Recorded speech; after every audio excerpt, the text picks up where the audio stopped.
व्यंकटरमणा गोविंदा. मी सुमित फुलारी, श्री बालाजी पूजा भांडार व सुगंधालयाचा सर्वेसर्वा. तर मागील व्हिडिओत सांगितल्याप्रमाणे ब्रह्मोत्सव म्हणजे काय हे आपण या व्हिडिओमध्ये सविस्तरपणे पाहणार आहोत.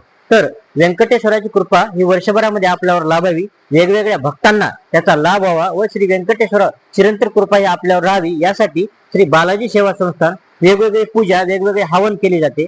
तर या उत्सवामध्ये श्री व्यंकटेश्वराला वेगवेगळे दागिने, वेगवेगळे वस्त्र घालून श्री व्यंकटेश्वराची पालखी किंवा रथामधून मिरवणूक ही काढली जाते.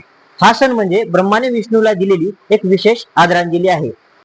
मागील 3 वर्ष वेगवेगळे हवन व वेगवेगळी पूजा करून आपण व्यंकटेश्वराला प्रार्थना करत होतो. तर या 4थ्या वर्धापन दिनानिमित्त म्हणजे 4थ्या ब्रह्मोत्सवामध्ये सहस्त्र कलश अभिषेक करून आपण ब्रह्मोत्सव करणार आहोत. तर सहस्त्र म्हणजे 1000 आणि अभिषेक म्हणजे स्नान. तर हजारो कलशामधून श्री व्यंकटेश्वरावर जल किंवा पदार्थाचा अभिषेक आपण करणार आहोत. याला सहस्त्र कलश अभिषेक असे म्हणतात. व ब्रह्मोत्सव कार्यक्रमाचा आराखडा आणि ब्रह्मोत्सव कार्यक्रम किती तारखेपासून किती तारखेपर्यंत आहे हे आपण सविस्तरपणे माहिती पुढील व्हिडिओमध्ये पाहणार आहोत. धन्यवाद.